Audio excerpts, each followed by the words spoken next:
Band সঙ্গীত জগতে আরেকটি নক্ষত্রের পতন। চলে গেলেন জনপ্রিয় ব্যান্ড তারকা মাইলসের শাফিন আহমেদ। যুক্তরাষ্ট্রের ভার্জিনিয়া একটি হাসপাতালে চিকিৎসাধীন অবস্থায় তিনি মারা গেছেন। শাফিন আহমেদের মৃত্যুতে সঙ্গীতাঙ্গনে সৃষ্টি হয়েছে বড় শূন্যতা। তবে কণ্ঠের জাদুতে রেখে গেছেন সোনালী সুরের ঝংকার। শাফিন আহমেদকে নিয়ে আরো জানাচ্ছেন দীপন দেওয়ান।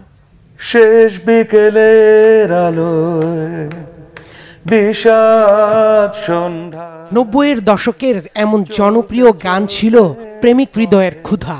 প্রেমিকার জন্য গানের ভাষায় জানান দেয়া হতো, তুমি না এলে এই পৃথিবী হারাবে আপন ঠিকানা।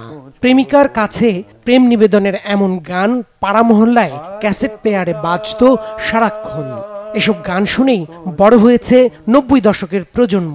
গিটার হাতে শাফিন আহমেদের এক একটি গান জ্বালা ধরিয়েছিল হাজার প্রেমিক হৃদয়ে, যেখানে রূপালী রাত, প্রেমের কবিতায় মিলেমিশে একাকার। এমন অনেক গানের ঝাঁপি নিয়ে 20 জুলাই যুক্তরাষ্ট্রের ভার্জিনিয়ায় একটি কনসার্টে অংশ নিতে গিয়ে অসুস্থ হয়ে পড়েন। এ কারণে শো বাতিল হয়। শাফিন আহমেদকে ভর্তি করা হয় হাসপাতালে। অবস্থার অবনতি হলে তাকে নেওয়া হয় লাইফ সাপোর্টে। বৃহস্পতিবার বাংলাদেশ সময় সকাল 6টা 50 মৃত্যুবরণ করেন শাফিন আহমেদ। শাফিন আহমেদের জন্ম 1961 সালের 14 ফেব্রুয়ারি। মা কিংবদন্তি কণ্ঠশিল্পী ফিরোজা বেগম এবং বাবা সঙ্গীতজ্ঞ কমল দাশগুপ্ত। আমি নিজেকে নিয়ে খুব ভালো থাকি, মানে এটা নিয়ে কোনো আমার দ্বিধা নেই যে হ্যাঁ মানে আমার আশপাশের লোক কোথায়, মানুষজন কোথায়, বেরোতে হবে, যেতে হবে, বন্ধুদের সাথে আড্ডা দিতে হবে। I am not like that. আমি নিজের মধ্যে খুব কমফোর্টেবল থাকি।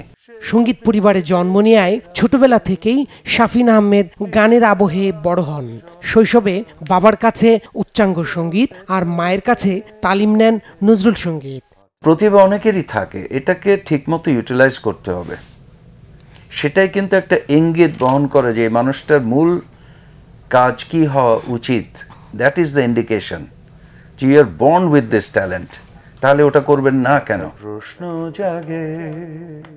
চলে গেলেন শাফিন আহমেদ, তবে তার কণ্ঠের তুমুল জনপ্রিয় গানগুলি এখন ভক্তদের শেষ সম্পদ। আর কত দীপন দেওয়ান, বাংলা ভিশন, ঢাকা।